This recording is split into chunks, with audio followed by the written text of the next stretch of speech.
I have a question for you. Why do you think that people say success breeds success, or the rich get richer? Mhm. Well, I think when you get results, it reinforces your confidence and your belief. And that confidence belief Yeah. allows you to tap more into your potential and you take more action. And then as you go through that cycle of getting more results, then it just Yeah, I think compounds that's itself. okay. And then also, one might say that, well, when you achieve some success in your life, that must mean that you now have experience, because you don't just achieve success overnight. Like, there's experience that comes with that. And there's also connections. And so there's, that can be pulled and used towards your next success. And I think that's all true. But I think what's also true, and people don't really touch on, is how when you achieve a goal of yours, something that was important to you, and you achieved it, you feel really good about that. And it's that feeling good, that place of feeling good, that propels you towards the next place of feeling good, towards the next success. And so I think understanding how when you feel good, life starts to get better.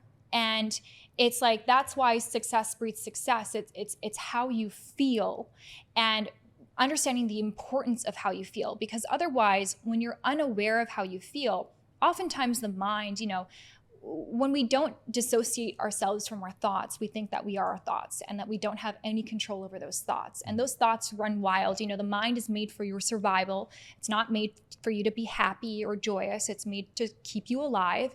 And so if you let that mind just run wild, then you wake up in the morning and the first thing in your mind is all these stressful thoughts, these not good feeling thoughts. And those not good feeling thoughts, they bring on more not so good feeling thoughts. And so it is, it's a self perpetuating. Yeah. And so what I would do is I would wake up every day and I would try, and this is what I do, is I try and bring awareness first thing to my thoughts. The first thing in the morning, because it's a fresh start. And I think, okay, let me think of something that feels good. What feels good? Anything. It can be something super simple. The less attachment you have to it, the better. Maybe it's the thought of butterflies, or it's the thought of the sun, or whatever it is. And that simple thought of feeling good will bring on another thought of feeling good. And so my goal in my day is to feel good, and bring in awareness to when my emotions are changing and when my thought patterns change, because we all have thought patterns. And so when I'm feeling good, then I can come from this place of inspiration. And from a place of inspiration, that's when things in life become easier. That's when you start to flow downstream, and the things that you want in your life start becoming attracted to you. Whereas oftentimes people are swimming upstream in life, because we've all been conditioned to think that if you work harder, that's when you achieve what you want. And it's true.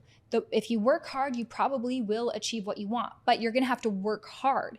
There's another way of getting what you want, where you don't have to always be swimming upstream, where you don't have to achieve what you want with so much resistance. Maybe it can come easier to you when you're in that state of flow, and that state of flow starts from feeling good. So my top priority every day, if I want to lead a successful life, if I want to make more money, if I want to have a great relationship, is to feel good.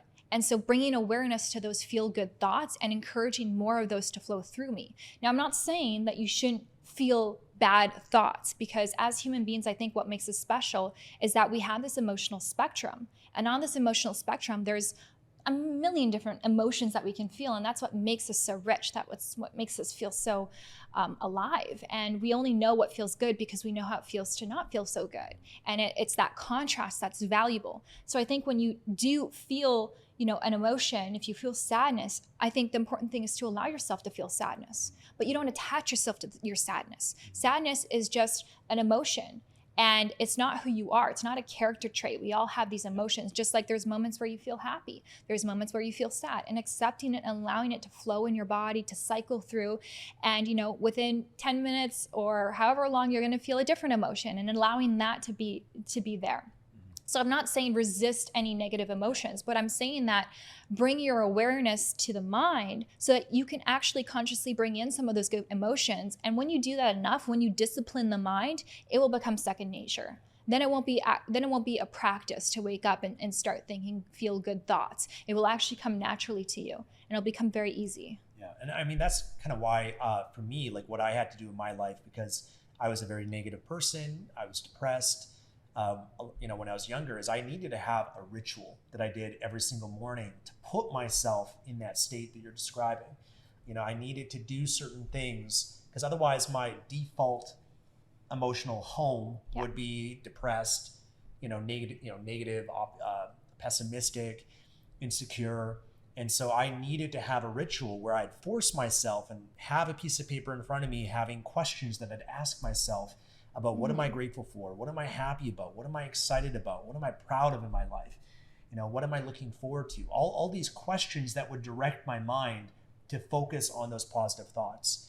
And I think when you get into a great state, you get momentum, more positive things flow into your life and into your mind. Just like how you said, when you're in that negative state, you start thinking about all these other problems you have in your life, all the things that annoy you, and you just go down this downward spiral. And so you really have to create that momentum every single morning, every single day, and then throughout the day. And there's many different things you can do. Like, for us, it's not just that, but it's going out for a walk on the beach, getting sunlight, spending time with our son. It's going to the gym. It's, doing all these little things that put you in that great state. Absolutely. But I think what's key is that you don't have to do things. It's really what you're thinking. That's the start of it. Now, doing things is going to help you, of course, if it makes, every day, like this morning, I took a walk on the beach and I was just feeling so good. And I was just expressing my gratitude. I had Lucas here like a bunny on my chest and just felt so good. And it's from that place that you manifest what you want in your life. But I do want to touch on that, for you, it's important that you have a morning ritual. For you, it's important that you do these things to get you into a great state. For me, I do think there's a lot of value in that, but I don't need to do that in the way that you do. And I think that every person is different. Some people have less, your hormones really rule your life. And some people have less serotonin in their brains. Some people have, their dopamine is tapped out. And, maybe they have to do certain things to get themselves into that state more than others. And so I think it's important to try it out, do the morning ritual, do these things, see if they really help you. If you can't just wake up and feel great when you wake up, then you probably need to have some rituals in your life to help propel you into that. One of the things that I always share is like the first thing to do when you wake up is to smile. Just that simple, start off your day with a smile, because that in a way is like one of the simplest things, just using your physiology and just like saying thank you. Thank you for another day. Thank you for my life. Thank you. I'm still here. And that's, can be challenging to do at times when you're really tired and exhausting. But that's kind of unfortunately how many people wake up. The alarm goes off and they don't want to get up and they want to sleep in more and hit the snooze. And that I think like how you start the day is how you end the day. And like that first thing can give you an opportunity to set your day up for a win and a success. And it doesn't have to be an elaborate routine or ritual or whatever it is, but maybe just starting right there. Yeah. And again, you might say, well, I've got young kids, I have to wake up and get them ready, and it's all these chores that got to get done. It's like, okay, you can still do all those things, but be in a great state of mind. I woke up at 5 a.m. today, take care of my son, I'm choosing to feel good. It's a choice, and it's the disciplining of the mind. And, I had a friend over the other day for coffee, and we were talking about this. We were talking about being in a state of gratitude and the power of gratitude, because gratitude forces you, well, you voluntarily are in a state of gratitude, but when you're thinking of things that you're grateful for, you're in that high state, you're not thinking of all the things that are negative. When she was saying, but it's so hard when you're in that low state. It's so hard to think of things that you're grateful for because you don't want to, right? But that's where the disciplining of the mind comes in. You have to discipline your mind. When I'm in that low state, is there something that I can be grateful for? And the answer is always yes. Is it for the eyes that you have that you can watch this, or the ears that you have that you can listen to this right now, or the toes and the feet and the arms? There's always something that you can be grateful for.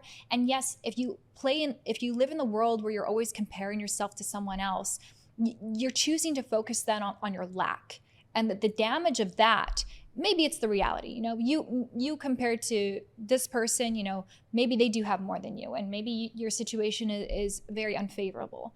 But when you are playing the game of comparison and you live in that state of lack, then what you are focusing on is what you don't have. And because your energy is placed on focusing on what you don't have, you're going to only have more of that. You know, the world is all energy, and your thoughts have energy behind them. And when the majority of your thoughts are focused on lack, then there's no room in there for abundance. And you're going to continue perpetuating the same life that you have now. You're never going to have a different future.